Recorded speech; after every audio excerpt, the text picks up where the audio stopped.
We are our own biggest obstacles to our success because we push really hard, we want for things, but we're not sure of the proper steps to get there. We don't understand the psychology of the people that we're trying to get something from. And we have to understand ourselves first. Because if you don't fix what's wrong with your own mind, with your own view of the world and everyone in it, you're not going to understand how to relate to them well enough. You can fix yourself up in a nice suit. Doesn't matter how well you look. If you're not polished on the inside, if you don't know people, you're not going to get very far from them. I say it's window dressing because they're going to see through you. They're going to realize, oh, it's just some pompous a-hole sitting up there, at the pulpit. The biggest thing is realize that if you don't like the life that you have, fix it. No matter what you were yesterday, no matter how you were as a human being yesterday, that was yesterday. You wake up, you look in the mirror, and the person you look at, you have the right to choose that to this day and tomorrow can be whatever you want. You don't have to be confined and controlled by your own past. And too many people are so caught up in what they think they have to be because society expects them. Mommy and daddy expects them to be a certain way. Well, that's garbage. Al Pacino in The Devil's Advocate, one of his lines in there that stood out the most to me that I really like what his character said was, guilt is a bag of bricks. Who are you carrying them for? Set it down. You don't have to apologize to anybody for who and how you are because you're the one that has to sleep with yourself at the end of the day.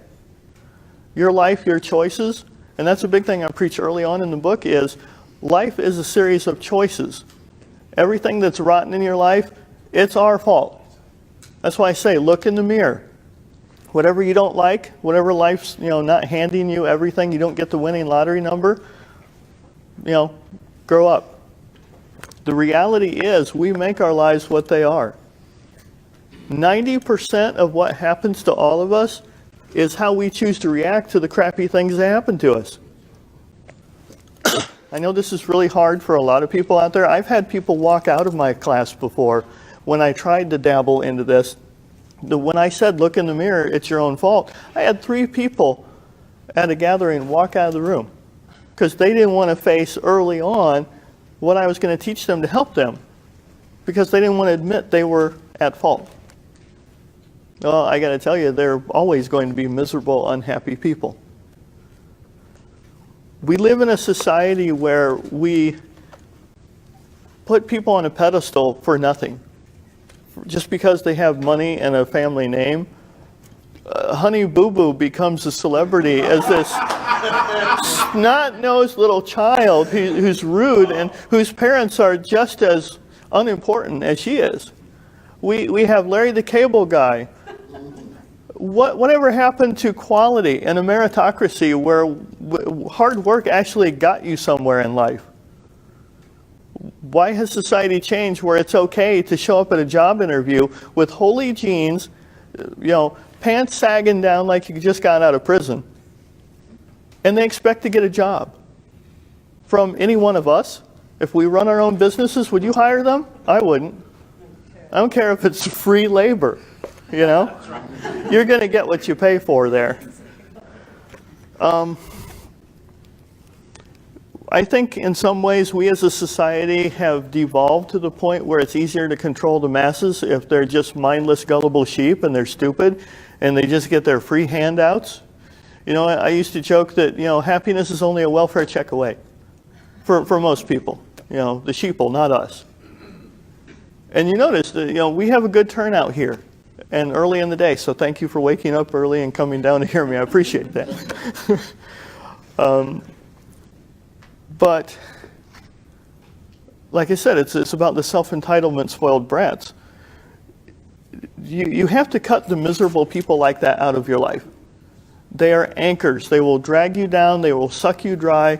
They will whine and cry and want you to feel sorry for them until, not even if you're not just giving them money, you're sacrificing something even more valuable. You can make more money. They're taking away time of your life. You don't get more of that. But some people will latch onto you and If you give them an inch, they'll take a mile. And they do it on purpose because they know they've got you hooked. Every time you do something nice for them, you give them a second chance, you give them a third chance.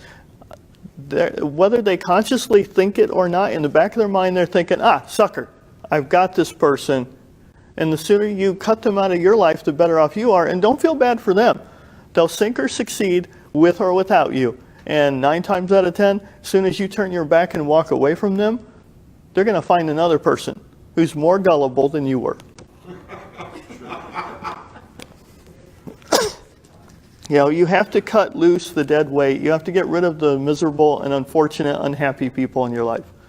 Someone, a fan on Facebook, asked me, well, that's really easy for you to say.